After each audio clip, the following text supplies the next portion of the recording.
My name is Ben Lesser, and I'm a survivor. I was born in Krakow, Poland in 1928. And when the war broke out in September of 1939, I was approximately 11 years old. Not quite 11, I was 1 month shy of 11. And we lived in Krakow on a major street. I'll show some pictures here. This was the building we lived in. It was a 3-story French Normandy building, and the entrance gate is here, and we had 3 pictures on the street level. That was our apartment. The other side of the building on the same street level was another apartment, the same size, and another Jewish family lived here. The rest of the people were all Gentiles living in the building. We all got along very well. Tell you a little bit about my parents. I come from a lovely family of 7. There was my young parents, my father, Lazar Lesser, my mother, Shari Shendel, my older sister, Goldie, my younger brother, Tuli Naftali, or we called him Tuliko. One brother, my older brother, we don't have a picture of. None of these people survived. All of these people were slaughtered one way or another. When you hear the rest of my story, you'll find out exactly how. The only survivors from the family of 7 is my sister Lola. Her name is Lola Lieber, and I. We are the only 2 survivors. This was a recent picture taken about 6 months ago in New York. 6 months ago would be 2010? 2010. Okay. Right. My sister happened to be an artist. She has always had this natural gift of painting since she was a school little girl. And later on you'll find out some of the pictures that she has done. She has also written a wonderful book. In her book there are also some of the pictures, some of the illustrations of her pictures. Anyway, we lived in Krakow in a major thoroughfare, something like similar to Wilshire Boulevard in Los Angeles. And it was in September of 1939, one very early morning, around 5 a.m., that the whole building started to shake. It was like an earthquake. It felt like an earthquake. So I ran to the window of my bedroom window, which was facing the street, and the first thing I've seen was tanks rolling down the street of Krakow. Following the tanks, there were half-tracks. And, on the trailers of the half-tracks, there were soldiers, and the soldiers would jump out of the half-track every few steps, and they would get on the sidewalk. This is how they occupied the city. Following them, there were the Wehrmacht, which was the foot soldier, marching with their goose steps and shiny black boots. It was quite impressionable for an 11-year-old kid. Anyway, none of us had any idea what's in store for us, what's going to happen. If my parents knew something, they wouldn't tell us kids. Apparently, they must have known something, because Kristallnacht, the night of the broken glass, which happened in Germany and in Austria, happened a year earlier, in 1938. So that was the night where, where all the Jewish shops were broken into and the glass was broken, and then they were pilfering all the merchandise. And for some reason or another, they would round up the shopkeepers and they would haul them away to Dachau in those days. Dachau was a detention camp in those days. And Jewish people were beaten up. Then they went from house to house and they were looting. They also started to burn all the synagogues in Germany. Over 250 synagogues were all burned. Now, this was not done by some violent gangs or mob or rioted or something. It was actually ordered by the government. They ordered the Hitlerjugend and the SS and the Gestapo to do all this evil. Imagine living in an era where the government tells you to go loot and beat up and burn places of worship. It's strange because, we talk about this now. Actually, the word Holocaust, the dictionary defines the word Holocaust as something that's entirely consumed by flames. Fire. And fire was one of the methods that Hitler almost entirely destroyed the Jewish population of Europe. First, he started to burn literature, Jewish books, prayer books, and the whole world was silent. No one said a word. Now Hitler took it to the next level. He started to burn places of worship, synagogues. And guess what? The whole world was silent. Not a peep out of anyone. Now, encouraged by the silence of the world, Hitler took it to the ultimate. He started to burn people, human beings, people like you and I. Imagine 6 million Jewish people, 1.5 million of whom were children. And guess what? The whole world was silent. There wasn't a peep. It's like giving Hitler carte blanche. Go ahead. Do whatever you wish with those people. And he did. When we talk about 6 million, to most of us, it's a statistic. It's a number. It doesn't penetrate. It's a lot of people. But I'll illustrate that to you. If you were to take 6 million people, place them head to toe, they would stretch from San Francisco to Washington, D.C. and back again. Get some idea what we're talking about? Put it another way.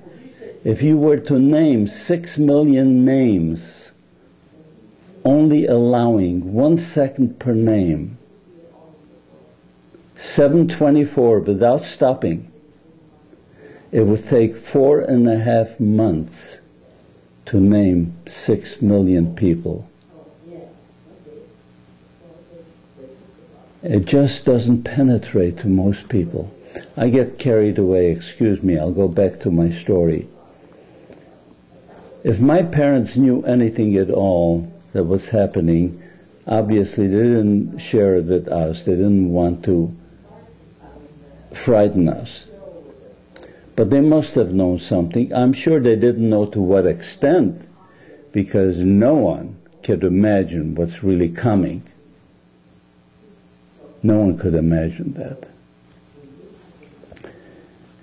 So in Krakow, the ordinances against the Jewish people started to coming in fast and furious, one after another. We couldn't travel anymore.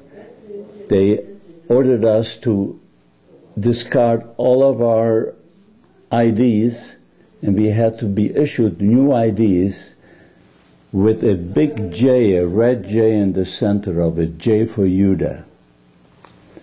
The next ordinance was we had to wear a Star of David. Anyone from the age of 4 up had to wear a Star of David in Krakow. Was it always on the left arm? It was always on the left arm, right. And in some places, in other cities, they had a Star of David on the side of the heart, and one on the back. You had to wear this. You couldn't wear a garment without an ID that you are Jewish. But you could, if you wanted to, slip that band off your arm. If that were right. But the penalty for that, if you took off your arm, if you were caught without the Star of David armband, there was only one penalty for the Jewish people. Imagine, there were no judges, no juries, not even prisons. The only punishment for a Jewish person disobeying the orders was death. They would either shoot you or hang you. They'd kill you. They had no accounting. Imagine, they didn't have to worry to explain themselves, why did I kill this young child or this lady? It's a Judah, it's a Jew. It's just like killing a rat or a mouse. There's no explanation. It was an absolute mad world. Imagine. You're walking down the street, and if someone were to approach you and say, I like your jacket, give it to me. And if you refused, even if it was a Pole, as long as he was a Gentile, he could take out the gun and shoot you, or take a knife and kill you. He didn't have to account. He didn't have to go to a judge and explain why he did it. It was allowed. It was an era in history where civilization lost its humanity. It's hard. Going back to my family, my father's business was wine and syrup. He had a kosher winery. He would manufacture wine and also fruit syrups. It was quite an extensive operation. Besides that, he also had a chocolate factory. His factory's name was Pischinger. He would manufacture, the first one, I believe, to manufacture chocolate-covered wafers, something like Kit Kat. Only in those days they made it like shapes of little animals and tinfoil covered and so on. It was a novelty, believe me, in those days, chocolate-covered wafers. It was delicious. How would you spell the name of the company? The name of the company was Pischinger, Pishinger, Pischinger. Actually, it was originally started in Vienna, a Viennese confectionery chocolate factory. And I don't know what happened, but he had a branch, or started it in Krakow. Anyway, the Pischinger may have been the type of tortoise and the type of chocolate they manufactured, the name of that. But that company is still, I understand, out there by that name. And one day, he went to work. There were guards stationed in front of the winery and in front of his chocolate factory. They wouldn't even let him in to retrieve his briefcase. They just chased him away. Now imagine a man who worked all his life to build up a business, how they would feel. He has a family of 7 to come home. I remember he came home. I could never forget his face. The man was beaten down morally. Imagine everything that he worked for all his life just disappeared, just like that, taken away. And they didn't care how you're going to survive or where you're going to have money to buy foods. They didn't even ration anything. The Jewish people would somehow manage. And if they didn't, it worked right into their plan. Wonderful. It wasn't very long, about approximately 3 weeks after occupation of Krakow, that we had our first taste of Nazi brutality.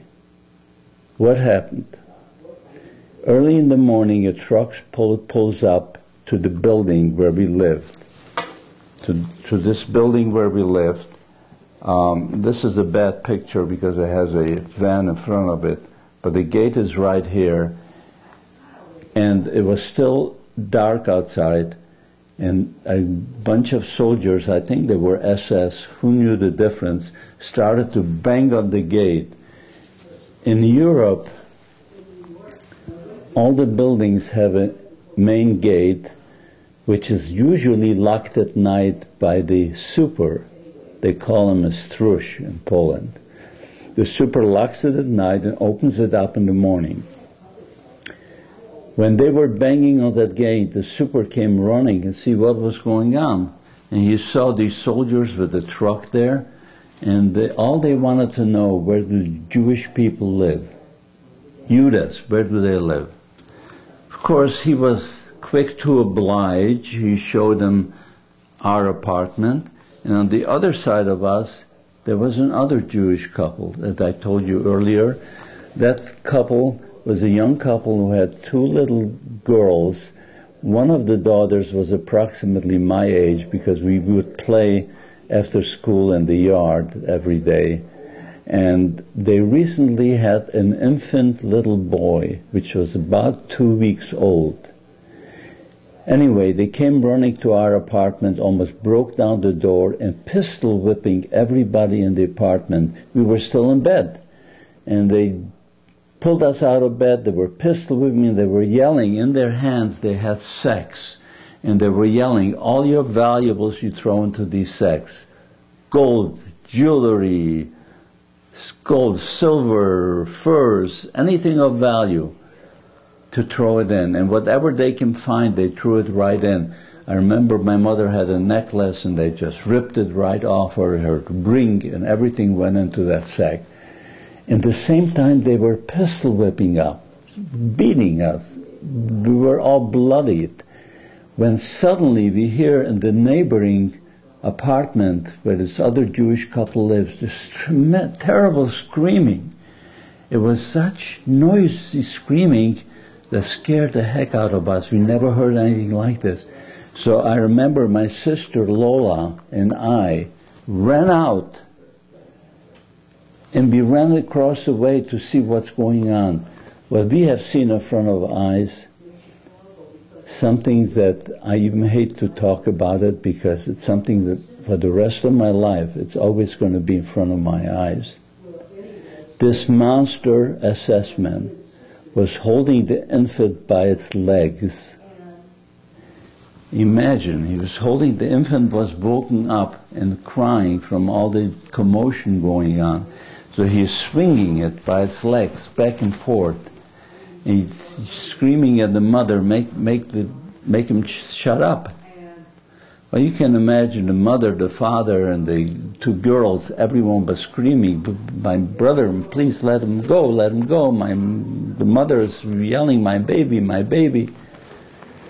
This monster, with a smirk in his face, almost like he was enjoying this, twisted the baby straight into the doorpost head first, smashing its head to pieces.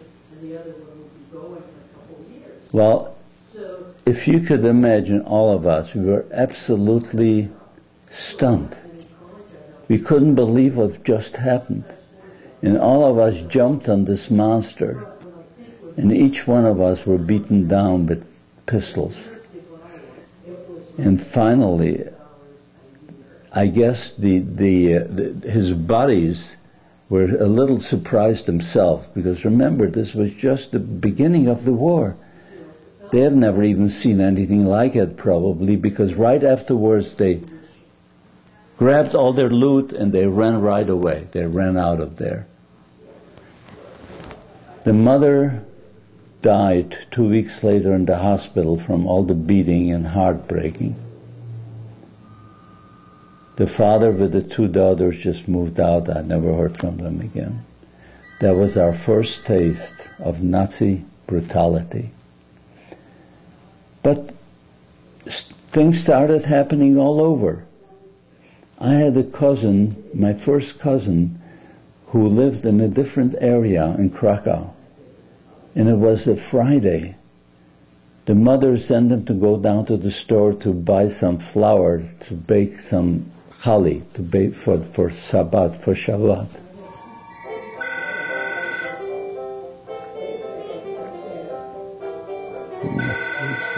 We'll stop.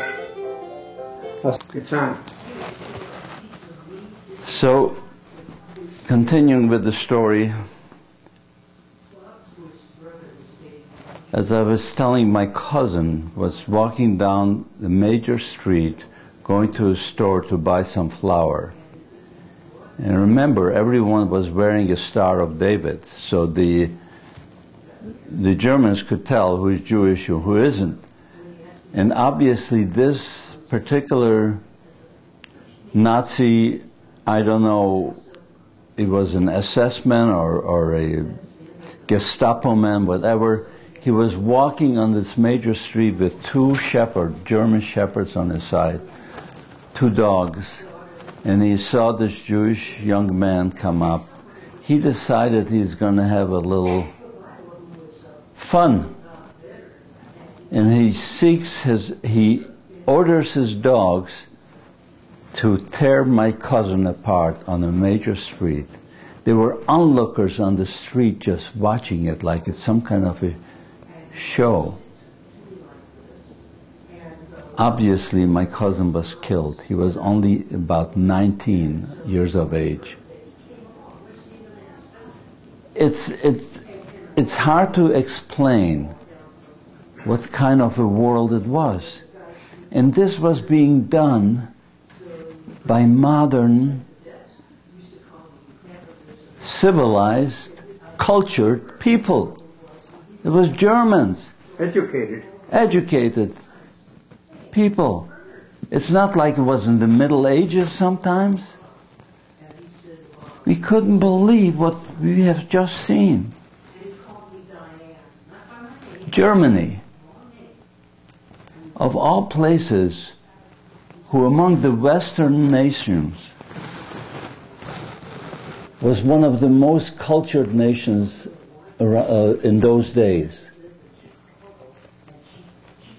Their scientists and their writers, their composers, and the whole world was looking up to them. Yet, this is the same place that Nazism was born, with all its brutality. It's hard to believe. It's hard to believe. We talk about this, I'm telling the story. I mean, those are educated people are killing other people, and they're enjoying doing this. This is a black mark against mankind. What kind of a world is that? Anyway, these ordinances kept coming fast and furious. Now they came out with a new ordinance. Of course, my schooling stopped. At age 11, we couldn't go to school anymore. That was the end of schooling. we could not work anymore for Gentile companies. Of course, the Jewish companies were all confiscated, so Jewish people had no place to work. A new ordinance came out that all Jewish people who reside in Krakow may no longer reside in the city of Krakow itself. But they gave us a choice in those days. The choice was that you can move into a neighboring suburb of Krakow, but if you wish to stay in Krakow, you had to go to that section which they designated as a ghetto. It was part of Krakow called Podkush, in the cheapest section of Krakow, by the railroad tracks and all commercial industrial section. And they made an area there with there were apartment houses there, they squeezed in. Now, living in a ghetto, if you can picture this, normally that area would hold about 3,000 people. They would squeeze in about 30 or 40,000 people into that one little section. It was just, living conditions were unbearable. You can't describe it. Anyway, we had a choice to make. We had either go into that ghetto or go into a community, neighbor community. My sister Lola was a very beautiful girl, and she is still a beautiful woman to date. She had a suitor, a young man who was madly in love with her. He came to my father and he begged my father, says, Mr. Lesser, you know how I feel about Lola. He called her Laiku in those days, about Lola. Someday I'd love to marry her. But I urge you, I'll make all the arrangements. Come to that little community that we are moving to. I'd like to be close to Lola. And my father agreed. He says, I'll make all the arrangements. I'll rent the apartment for you, a place to live. I'll make all the arrangements. I agreed. So here we are. We're now packing, and he made arrangements, my future brother-in-law, his name was Michael. He was making all the arrangements for the wagon and the driver to pick up all our stuff and take us to that little town. And we are loading everything up. Now, my father had approximately 1,000 American dollars that he saved up for a rainy day. So he took that money and he put it in a Jewish book, into a sefer, and in a religious book. He put it inside and pasted it inside, closed it up, put it in two sacks. We had 2 sacks full of books.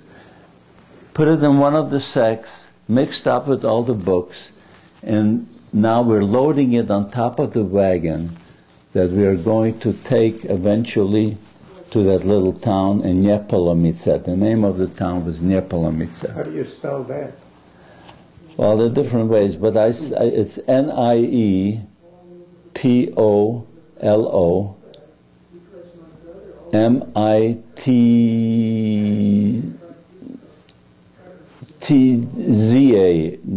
or Z-E, I'm not sure, okay. Approximately, Niepolomice. I think either C-E or Z-E, I'm not sure. All right. Everything is loaded up and we're leaving. Now the Nazis knew that there are 2 routes that the Jewish people had to go. Either leave Krakow to go to the neighboring suburbs or go to the ghetto.